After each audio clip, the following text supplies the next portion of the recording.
ijwi ryawe wanyijije bikomeye no mu ijoro umba hafi mbabaye we wambereye data niwe nshuti mfise nanjye nzibera mu bwiza bwawe nkunda ijwi ryawe nzoririmba ineza yawe wambereye umwizigirwa ubuzima bwanjye wamyuri mwiza ibihe byose ngihumeka nzoririmba ineza yawe wambereye umwizigirwa ubuzima bwanjye wamyuri mwiza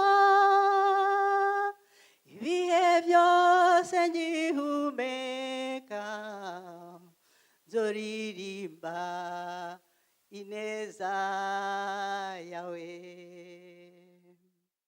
Muraho mwese mbifurije isabato nziza. Je vous souhaite un bon sabbat. Sinabura kandi kwakira umushyitsi mbona turi kumwe Jeredi Rugengade n'umufasha we baje turi kumwe muri iteraniro. Je profite de cette occasion pour accueillir notre visiteur Jeredi et sa femme qui sont dans l'assemblée. N'umunezero muri uyu munsi kubana namwe. C'est avec joie d'être avec vous. N'umunezero kuba twitabye rendez-vous y'Imana. C'est avec joie qu'on a répondu à l'appel de Dieu. N'umunezero ko twese twaje dufite umugambi umwe. Et c'est avec joie que nous sommes venus en ayant le même objectif. Hari abambanjirije imbere yanjye. Il y a ceux qui sont passés devant, avant même pendant les cours du sabbat. Hari uwaririmbye ngo nzabona Yesu mu maso. Il y a une chanson qui a été chantée qu'on a entonnée ensemble qui disait je verrai Jésus face à face. Abandi bakurikiyeho bavuze ngo ninde utarabona ukuboko kw'Imana. Et les autres, la chanson qui a suivi il posait comme question qui n'a pas encore vu la main de Dieu. Noneho uherutse aravuze ngo nzaririmba ineza y'Imana. Et la dernière chanson que nous venons d'entendre dit je chanterai la beauté de notre Seigneur. Iyo neza y'Imana niyo yatuzanye aha ngaha abavandimwe. Cette bonté de Dieu nous a ramenés ici. Urukundo rw'Imana nirwo rwatuzanye. Son amour nous a ramenés jusqu'ici. Imana ihimbaza. Et que Dieu soit loué. Muri iki gitondo ce matin ikiganiro cyanjye kirashingira muri Matayo igice cya 9 umurongo wa 18 kugeza 26. Nous allons nous baser dans Matthieu chapitre 9. Nanone muri Mariko 5 umurongo wa 20 et dans Marc chapitre 5.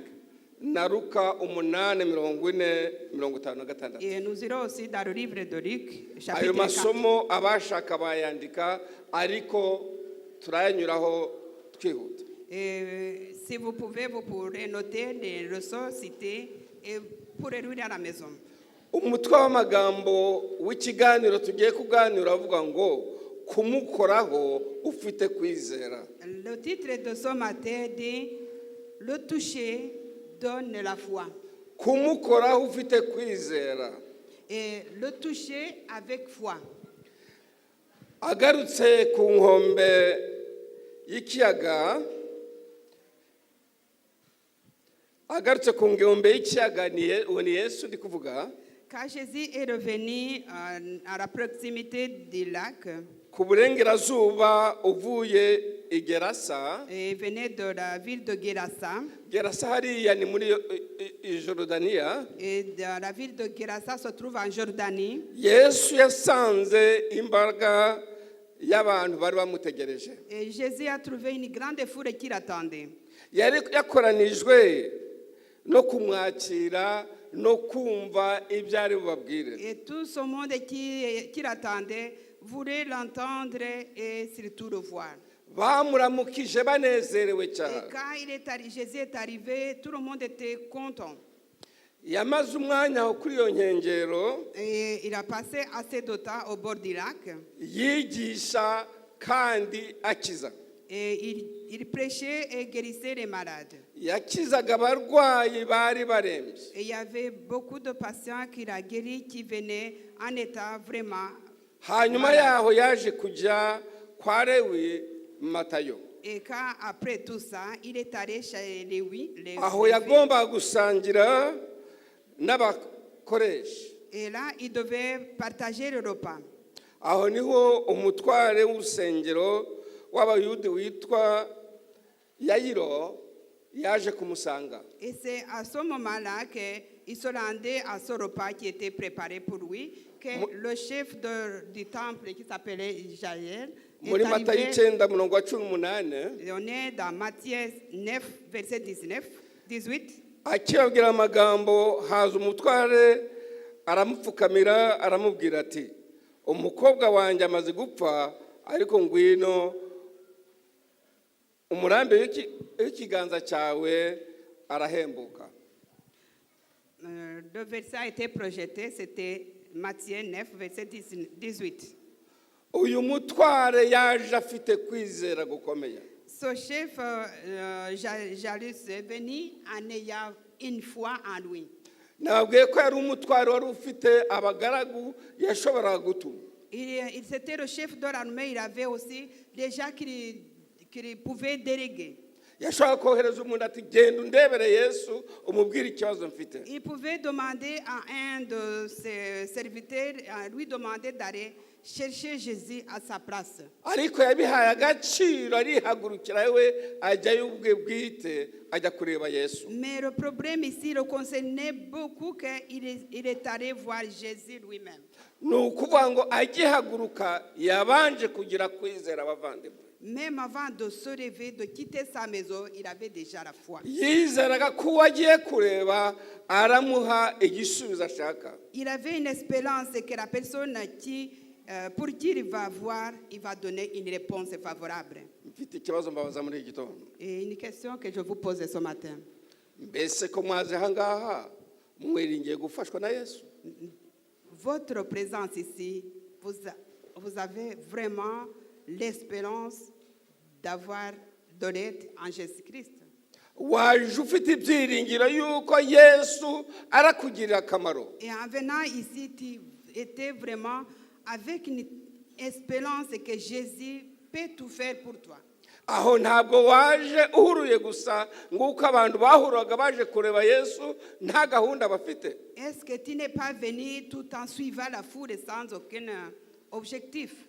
Ndagira ngo mbabwire ko bazaga kureba Yesu bose ntabwo babaga bafite umugambi wo kuza Je kumureba. voudrais vous dire que toutes les personnes qui venaient voir Jésus n'avaient pas l'objectif d'avoir de l'aide de lui. Abenshi bazaga baje gushungera. Les autres, il y avait beaucoup qui venaient vraiment pour remplir, pour gonfler la foule.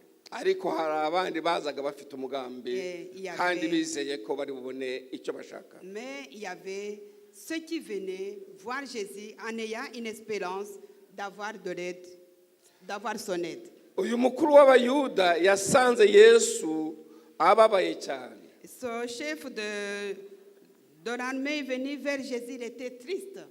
Apfukama ku birenge bya Yesu. Il s'est agenouillé aux pieds de Jésus. Aravuga ati Et il a dit, agakobwa kanjye karenda gupfa. ma petite fille, à l'instant, elle est presque morte. Ndakwinginze ngwino ukarambikeho ibiganza. Je t'en prie, viens chez moi et touche ma fille. Mbega ibyiringiro umugabo yari afite. Cette personne avait une espérance inexprimable. ni kangahe usanga umuntu uzi ko aragukemurira ikibazo ntagikemure. Combien de fois nous nous rendons chez une personne en espérant qu'il va être tiré pour vous, pour un problème quelconque, et qu'il ne donne pas de réponse. Ni kangahe tugira inshuti zacu tukavuga tu ni inshuti z'inkoramutima ariko wagira ikibazo akagutererana. Combien de fois nos amis nous ont rejetés en cas de problème. Ariko yaje asanga Yesu Mais lui, il est kandi venu vers yizeye Jésus. ko ari bubone igisubizo. Et il espérait avoir une réponse à lui. Mbese wowe waje wizeye ko Yesu aragukiza? Est-ce que toi, tu es venu ici en espérant avoir une réponse en Jésus? Ikibazo cyose waba ufite ushobora gushyikiriza Yesu n'uyu mwanya kuko Yesu ari muri iri teraniro. Tout problème que tu aurais, tu peux le mettre au pied de Jésus, qui est dans notre assemblée, et il va te donner une réponse.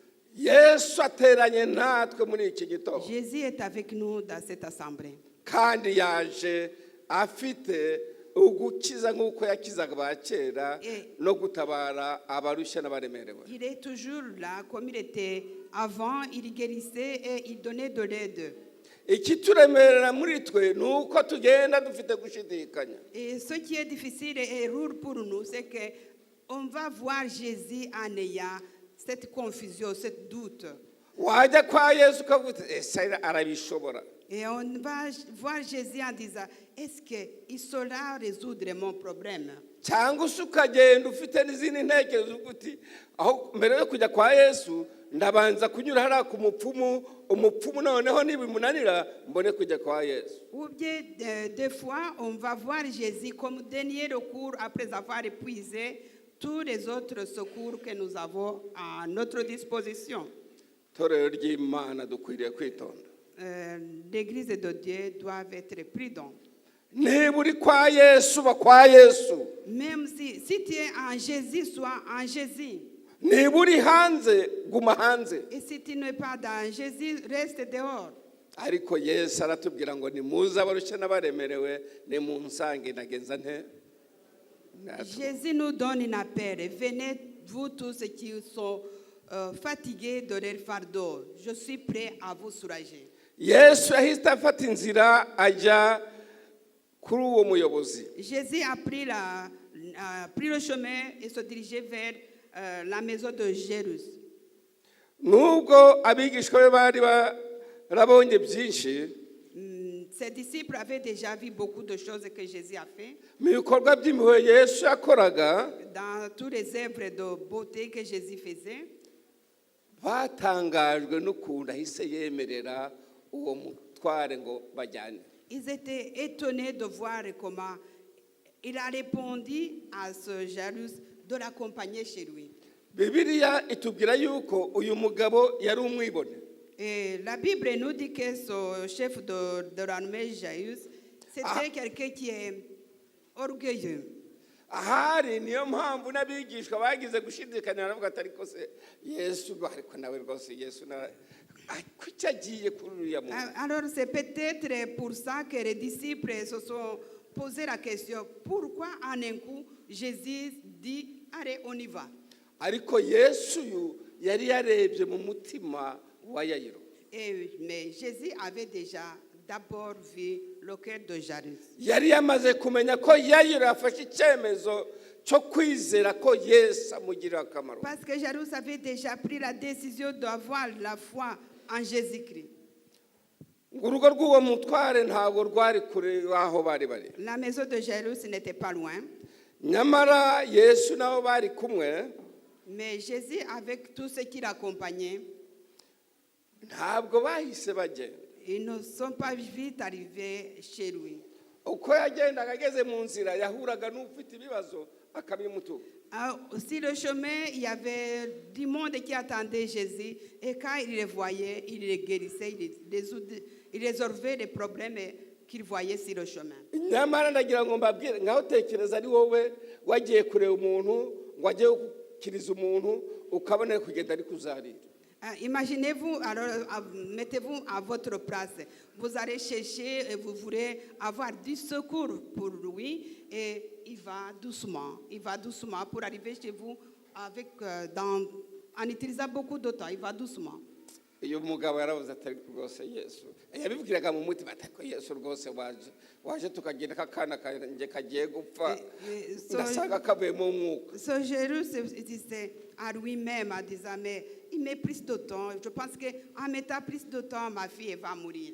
Ariko nagira ngo mbabwire ko Yesu yarazi byose. Haleluya. Jésus savait bien tout ce qui se passait si le chemin est chez lui. Yesu amenya ibyahise n'ibizaza. Jésus sait ce qui s'est passé et ce qui va venir. Yesu amenya intekerezo zacu n'uburyo tuzitwaramo. Il sait aussi nos pensées et comment nous nous comportons avec tout ce que nous pensons dans nos cœurs. Bakomeje urugendo bagera mu rugo rw'uwo mutware. Quand ils sont arrivés dans la maison de Jérusalem, bageze muri urwo rugo basanga abavuzi b'imyirongi, abavuzi b'ingoma n'abandi benshi baje bahuruye kuko uwo mwana yari yamaze gupfa. il y avait beaucoup de personnes qui priaient en faisant beaucoup de bruit parce que la petite fille avait déjà été morte.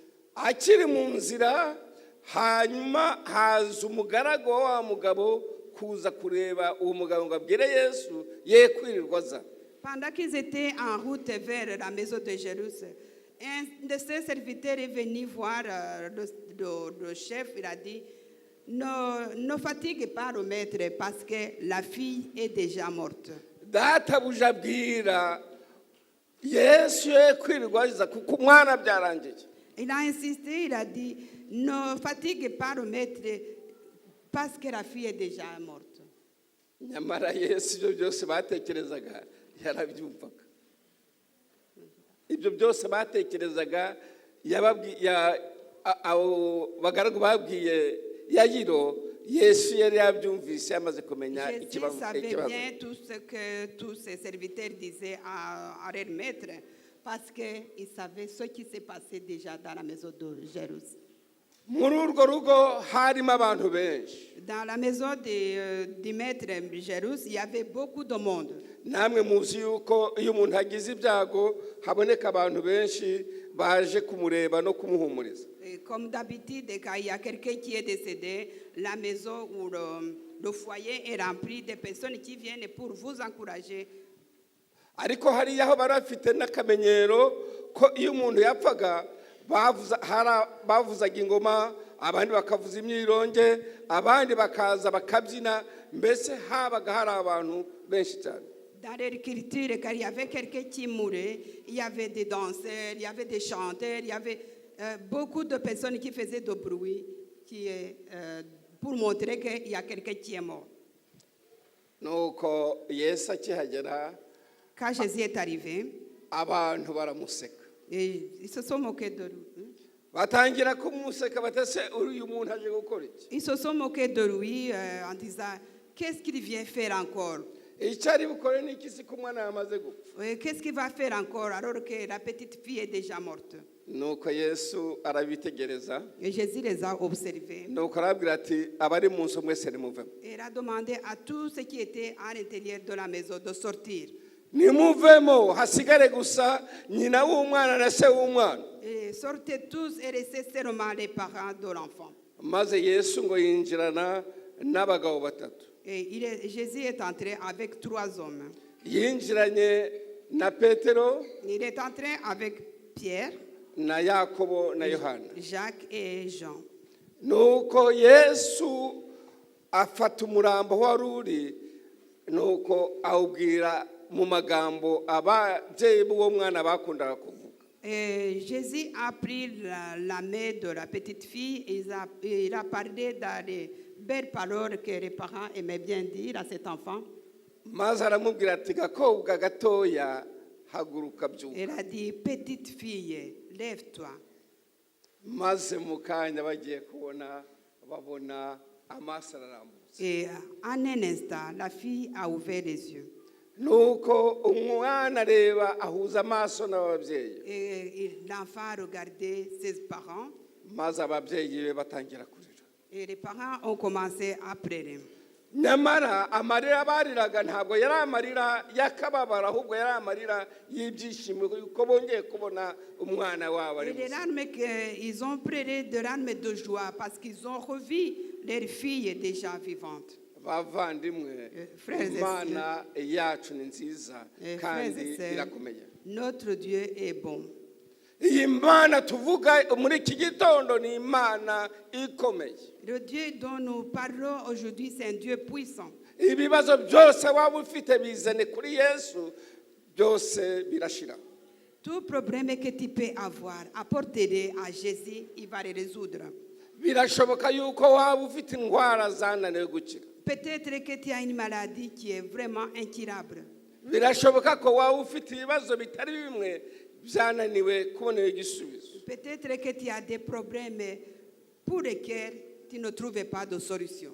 Iyo byose muri iki gitondo Yesu aravuga ngo ibyo byose mu binyikoreze ndabibakemurira. Jésus nous donne une invitation de porter nos fardeaux à lui et il va les porter pour nous. Bavandimwe, Yesu akigenda nanone mu nzira yahuye n'umugore wari umaze imyaka 12 arwaye. Frères et sœurs, quand Jésus marchait vers la maison là, il a croisé la femme qui avait passé 12 ans en maladie. Uyu mugore yari yarafashe ubutunzi bwe bwose yarabumariye abaganga ariko yanga gukira. Elle avait dépensé toute sa richesse pour se faire soigner, mais elle n'est jamais guérie. Nyamara arahaguruka afata icyemezo cyo gusanga Yesu. Elle a pris une décision d'aller vers Jésus. Nyamara uyu mugore ntabwo yagize amahirwe yo kubona Yesu. Elle n'a pas eu la chance d'avoir directement Jésus. Kuko abantu bari benshi cyane. Il y avait beaucoup de personnes autour de Jésus. Ariko mu mutima waratekereza ati umva icyo ngiye gukora ni iki. Mais elle a pensé ainsi. Sinshobora kumubona ngo tuvugane. Je ne parviens pas à voir Jésus face à face. Ariko nibora ninkora ku mwenda we Mais ndakira byanze bikunze. si je parviens à toucher seulement son vêtement, je vais guérir. Bavandimwe, ukuntu ukwizera guhanitse. Et frères et sœurs, ça c'est la foi qui est extrême. Ngahora ngurakora ku ikoti ryanjye urakira. Et espérons alors, imaginez-vous, aller jusqu'à penser qu'en touchant sur sa veste, ses vêtements, il va guérir. Namwe nimushyire mu bitekerezo mu byibazo. Vous voyez cette foi. Ariko uyu mugore aravuga ati umva kumubona birangoye. La femme s'est dit en elle, mais a dit, je ne parviens pas à arriver vraiment devant lui.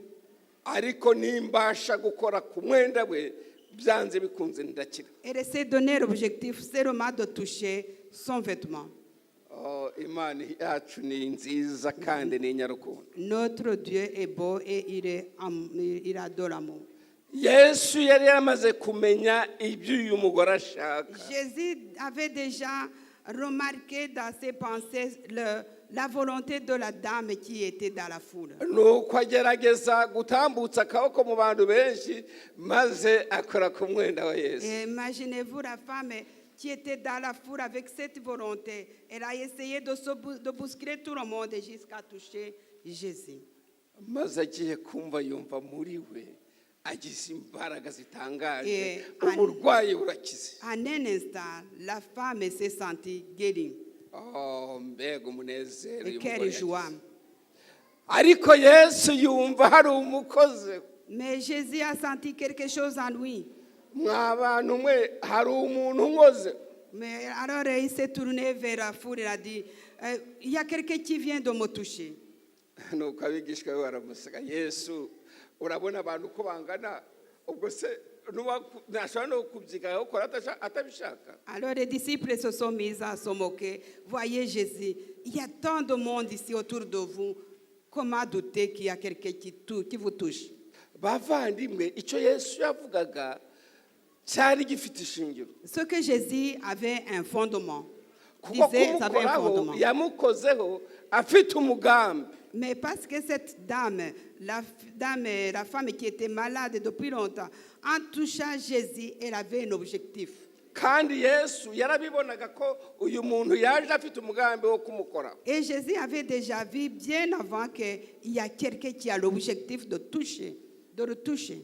uyu mugore yaje kugira ubwoba. Umugore yaje kugira ubwoba. Et la femme, quand Jésus demandait qui m'a touché, elle a commencé à avoir peur. Atinya kwigaragaza ko ari we wabikoze. Elle a eu peur de montrer que c'est elle qui a touché Jésus. Ariko igitangaje ni uko Yesu yarebaga aho uwo mugore ari. Et Jésus a tourné son regard vers la dame. Kandi yari azi uwo ari we. Et il savait exactement c'est qui. Nuko umugore agira ubwoba ajya ku birenge bya Yesu. Et la dame qui a touché Jésus s'est agenouillée devant lui. Maze aramwegera aramubwira ati databuja ni njyewe wagukozeho kandi ndagushimira ko nakize. Elle a accepté de dire à Jésus que c'est elle qui vient de le toucher. Bavandimwe ni kangahe Yesu adukiza tukaza kumushima. Frères et sœurs, combien de fois nous avons invoqué la guérison de Jésus, nous a guéris et nous sommes revenus au dire merci. Ni kangahe Yesu atugirira neza tukaza kumubwira ko yatugiriye neza. Combien de fois Jésus nous donne des réponses, il vient à notre secours et nous revenons pour dire merci.